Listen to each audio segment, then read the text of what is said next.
Catching up on the weekend of Minnesota Vikings training camp, plus the longest long shots trying to make the team right now. Welcome to the Locked On Vikings podcast.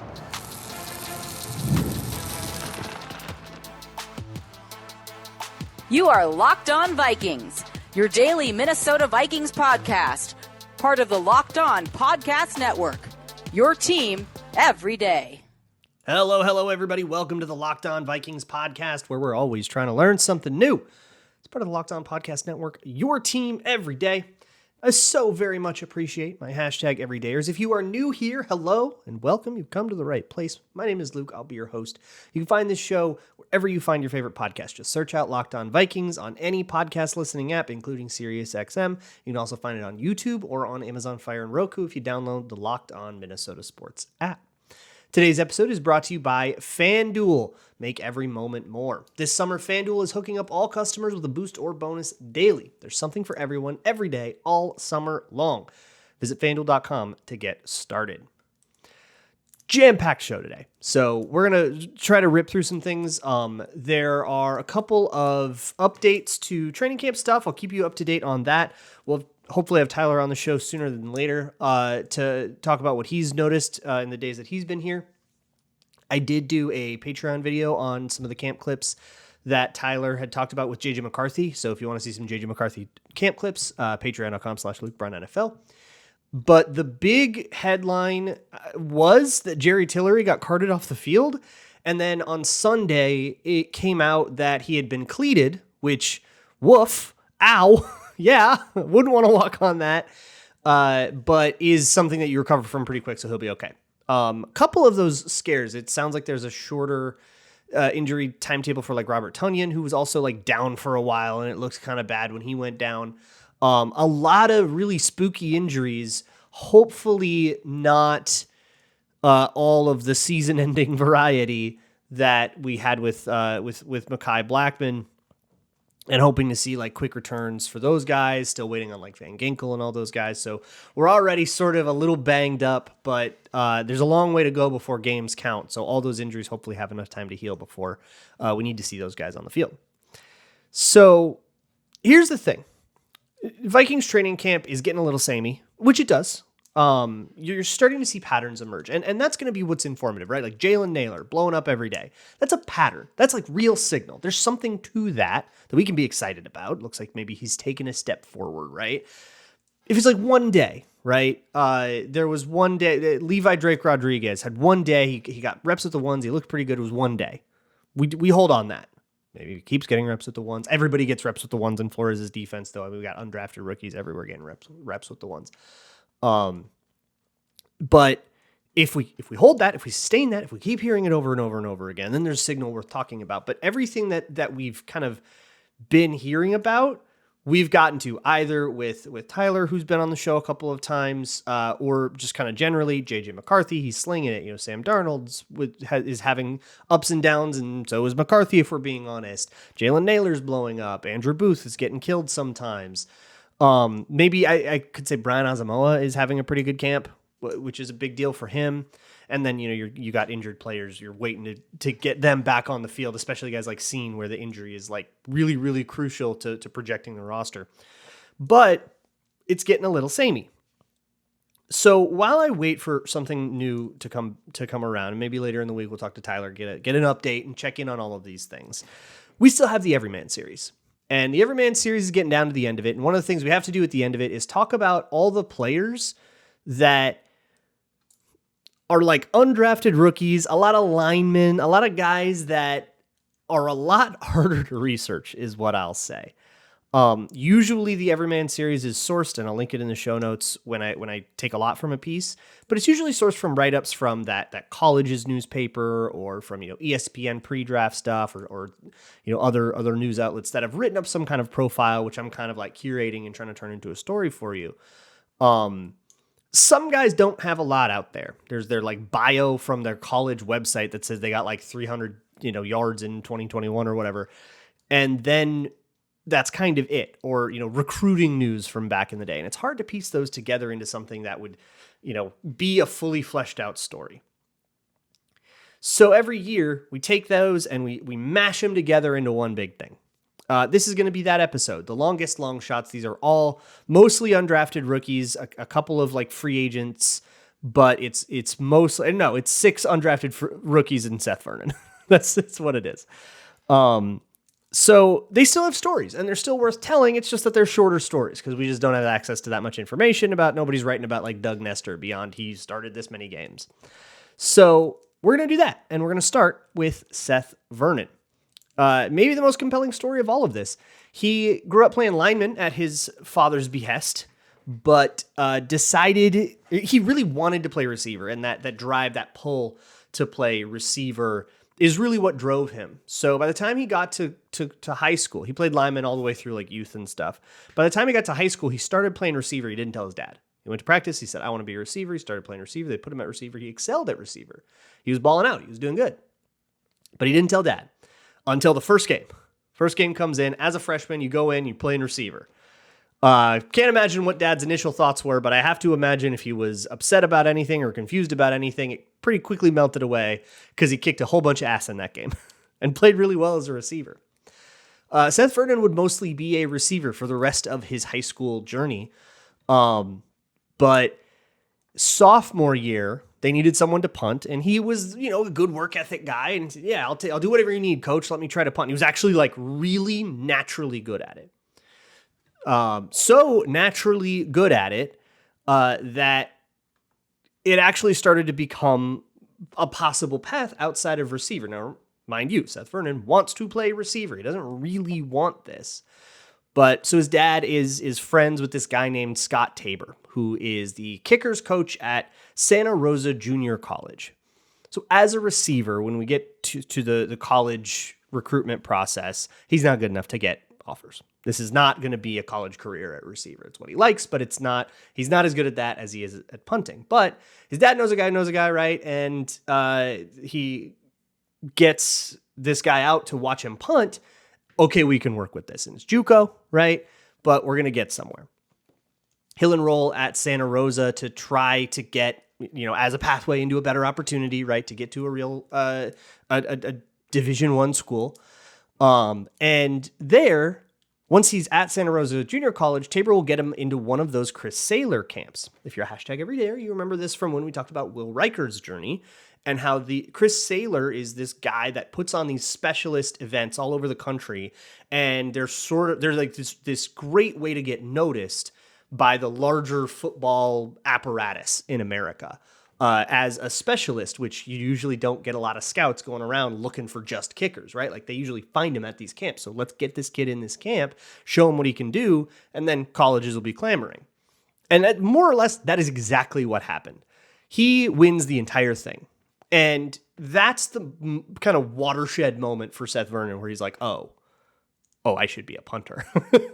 I mean, being a punter is what got, like, he's been exclusively a punter the whole time he's in college. But for him, that Chris Saylor camp is the moment where it kicks in that it's like, oh, this is what I'm supposed to be doing. That gets him into Portland State. There it is. College at playing football. You're a punter, but you're playing college football. That was the goal. And it'll go well enough until his senior year, which is COVID, which is 2020. And it robs him of most of the year. I think they play one game that year at those smaller schools. And because of like Portland in particular has tighter restrictions. So like, all of like the state of Oregon too it's a lot harder to get games going. So they basically won't play a lot. And it kind of robs him of all of that like momentum, right?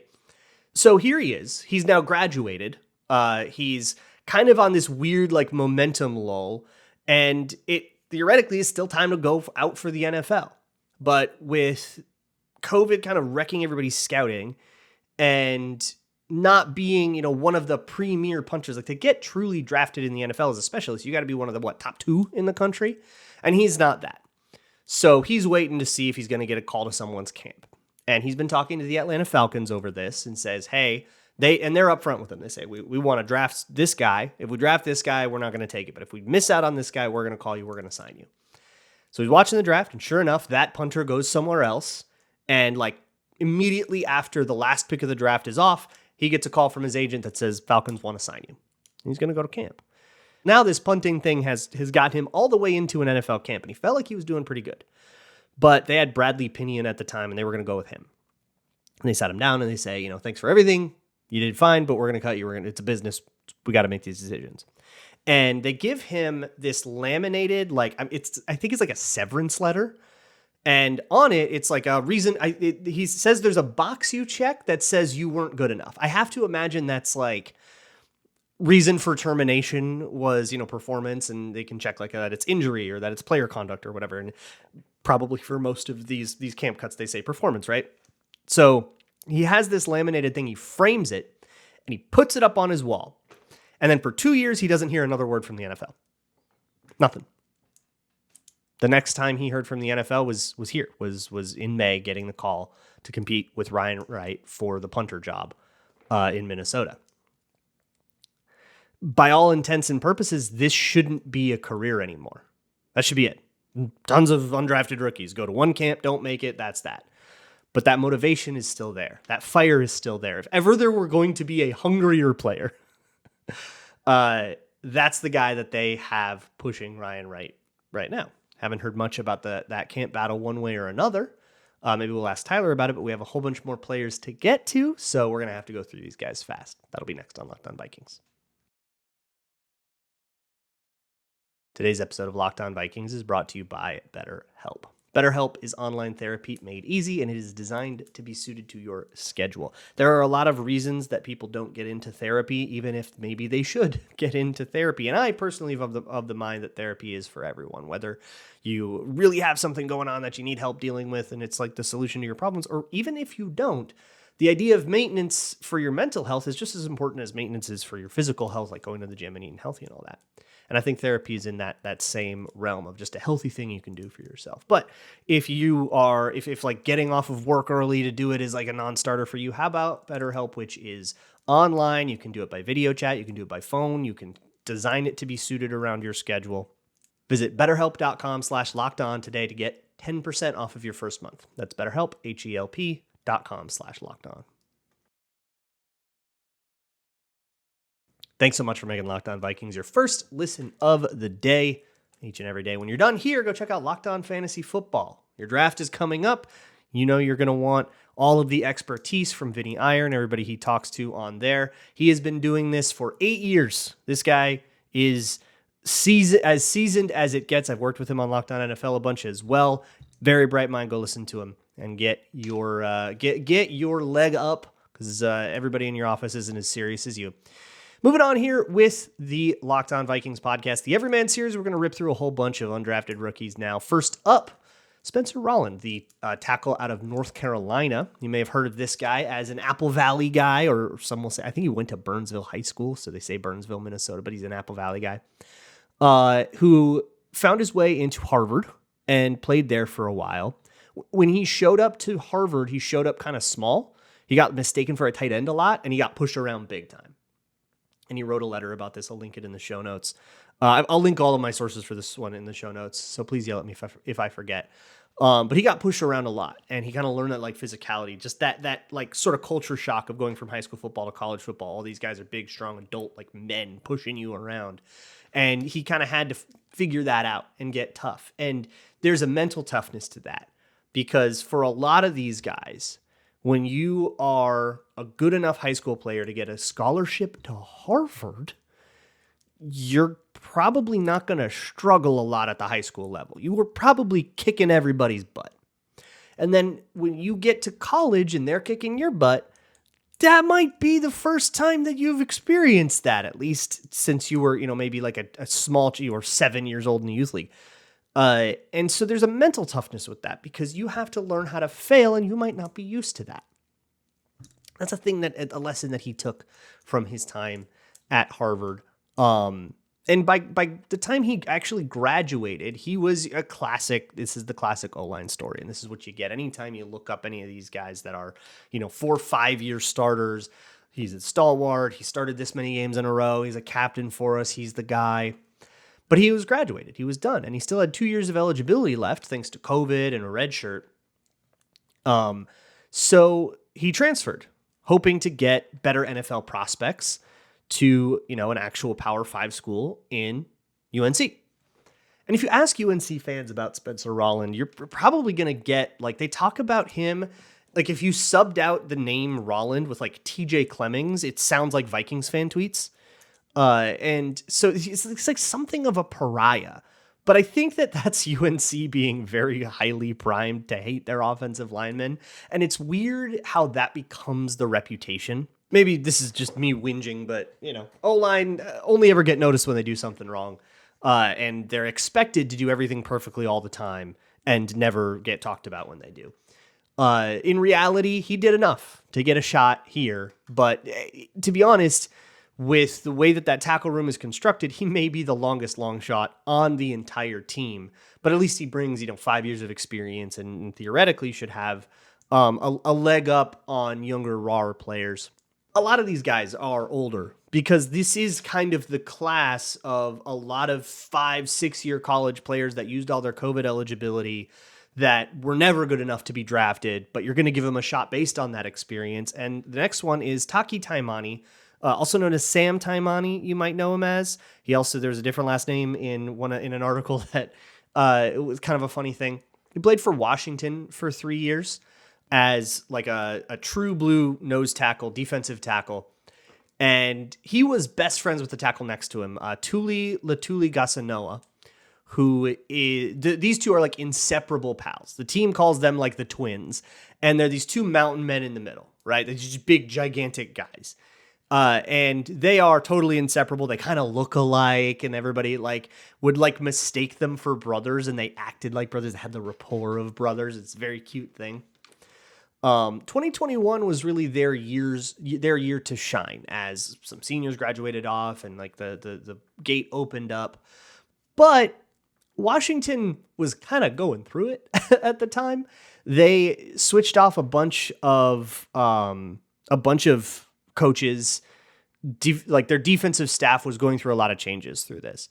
And so Taki Taimani, if he had stayed at Washington, he would enter the transfer portal for 2022.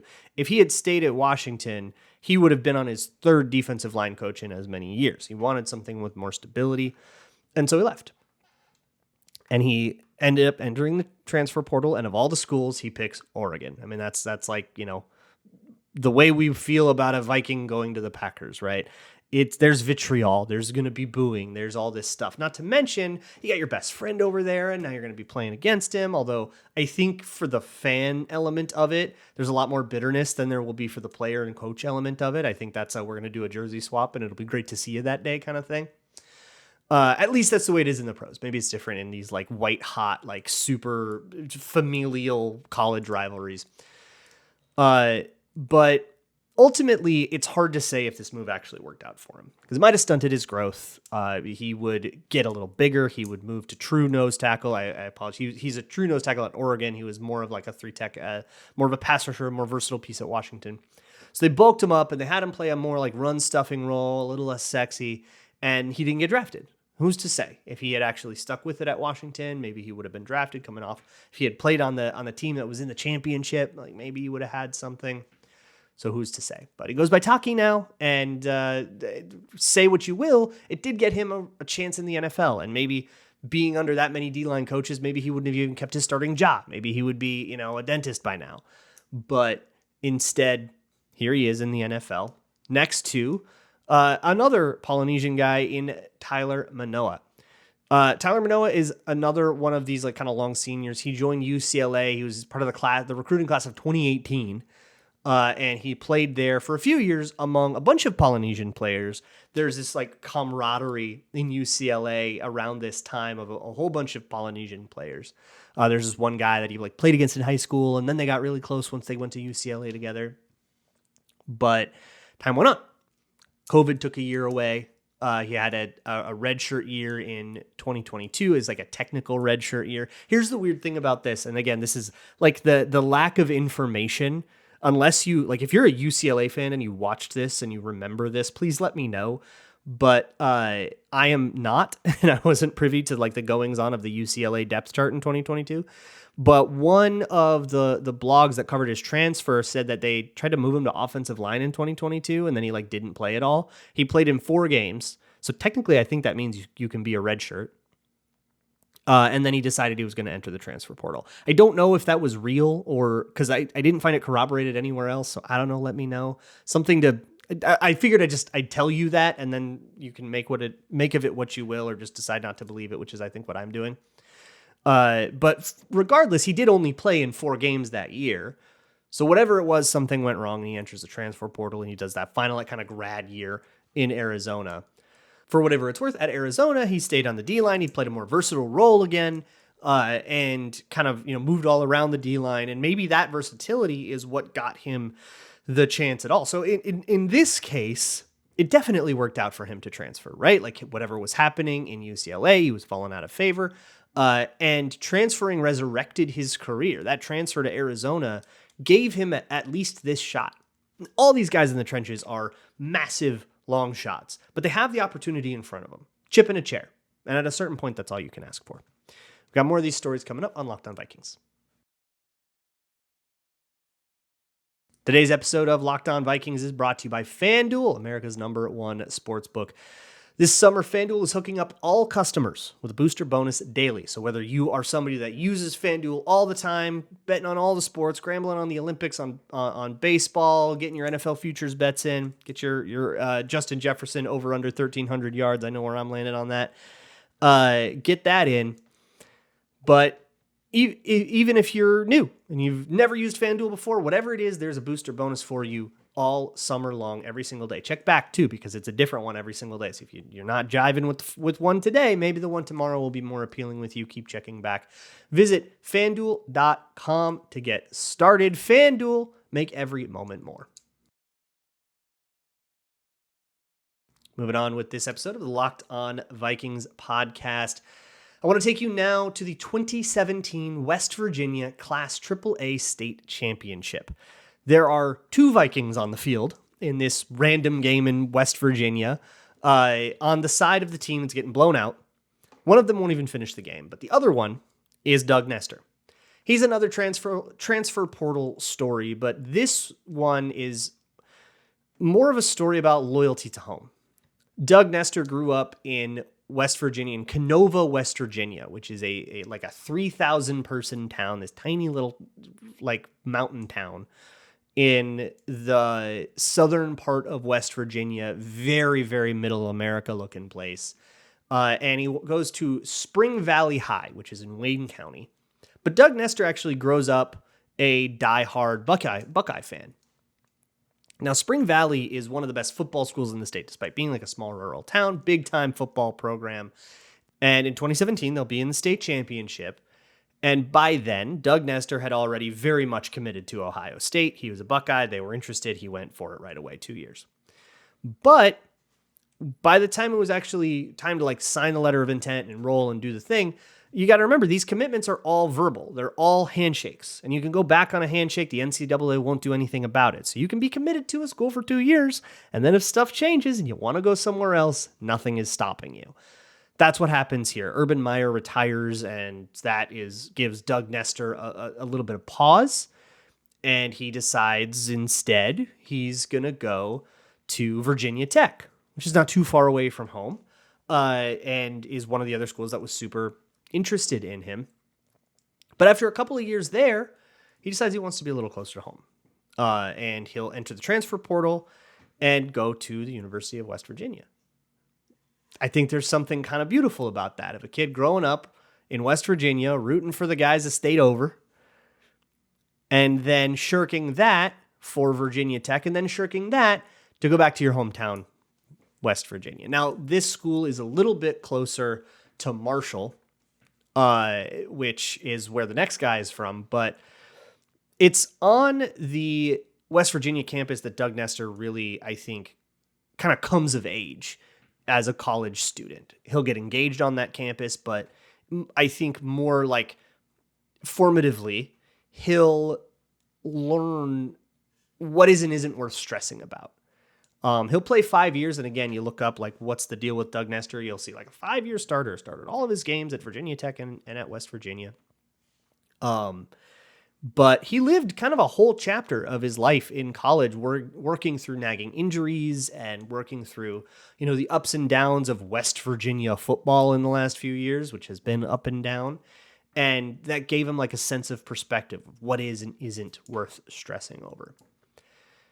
So he truly has lived a chapter of his life. And maybe he'll be one of those guys, just like it kind of seemed like Seth Vernon was until he got this call 2 years later from Minnesota, where he's the guy that tries out, doesn't make the team, and then that's that. Or maybe he makes a practice squad and he hangs around for a little while. Whatever it is, that's this chapter. But that West Virginia chapter was truly a formative one.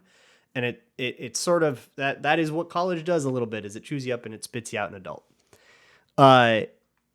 Impossibly, playing right across from Nestor on that Spring Valley team was another Viking, Owen Porter, who is a big-time Marshall guy. If you know any big-time Marshall fans, they definitely know his name. He played classic D-end in high school, so that does mean that like Nestor and Porter probably practiced against each other a lot. And in that Spring Valley State Championship game, they lost 44-16. Owen Porter hurt his elbow in that one, which sort of messed up his whole recruitment. He wouldn't, and it messed up his freshman year, to be honest.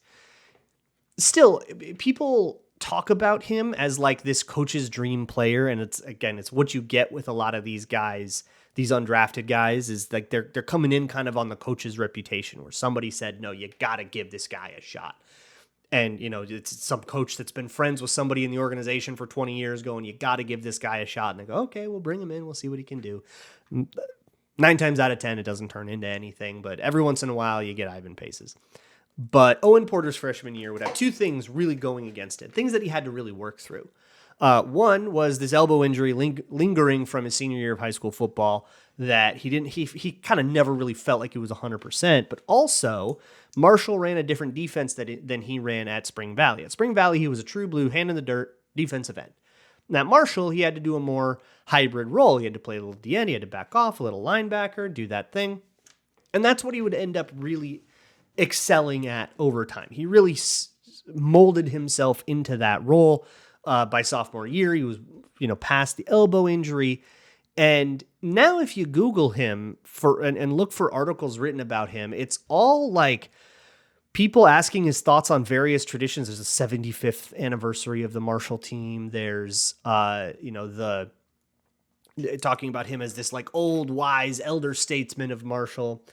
And again, as a guy with very long odds to make the roster and really make an impact on the Minnesota Vikings, never say never. That's what they're there to prove. But we can at least be probabilistic, long odds. Pretty likely that he goes down as a legend of Marshall. And maybe if he is a forgotten afterthought of the NFL, he'll be a thundering herd. Oh, and by the way, he got a chance in the NFL. And there is absolutely no shame in that. And now is his chance to prove me wrong. The last one we're going to do today is Tai James, who wasn't always a small school guy. He's the receiver out of Mercer. He was a 3-star recruit and grew up in the Georgia area. He wanted to go to the Bulldogs, and they gave him a preferred walk-on. And his first year there, he was on scout team only. And on scout team, physical program like the Georgia Bulldogs, you get physical, you get pushed around, you get bumped a whole bunch. It's very thankless, dirty work. But he looks back on this and he kind of appreciates how much better that year made him. He will enter the transfer portal. I wonder, I don't think he ever got a scholarship. So I think he was like looking for that. It was very much like didn't make the team. And so he'll transfer to somewhere a little bit more small time where he can actually not only get a scholarship, but he can get playing time. And that ends up being Marshall. That would be 2020. And so the Mercer offense is much more finessey. He says it's like a lot more screens. So that physicality that he learned at Georgia, he can use to help like bowl over would-be tacklers in open space and play that way. And whatever this is really clicked. He quickly became like the focal point of the offense for Mercer for the whole time he was there, putting up FCS, like gaudy FCS numbers, racking up. He's the class of the FCS, all FCS forever, right? But the question, of course, always remains, what happens when he's in a training camp among a whole bunch of D1 alumni? There's also this cute moment. We mentioned it a little bit. I actually interviewed Devron Harper a couple months ago when he first signed. He has since been cut, but he and Tai James were like roommates at Mercer, and were very, very good friends. And they had this cute moment when they both found out they were going to Minnesota, where Tai James actually was maybe going to go somewhere else, found out that Devron Harper was coming to Minnesota. Now he's coming to Minnesota. And this kind of, hey, let's try to do this together. Of course, Devron Harper gets cut before camp even starts. Bummer there. But that's how it goes. It's a business. Football is particularly unforgiving. And it's been pretty unforgiving to Tai James, whose career is now hanging in the balance of, the answer to the question, can you hang with the big dogs, or did you just go, light up the FCS and that was kind of where you belonged? As with all things, we shall see. Twitter Tuesday tomorrow, I'll answer all of your questions. So send them to me via email at lockedonvikingspodcast@gmail.com, or in the Google form at the show notes. You can fill that out as well. I'll also put out a call on Twitter. Check out Locked On Fantasy Football. I will see you all tomorrow. And as always, Skol.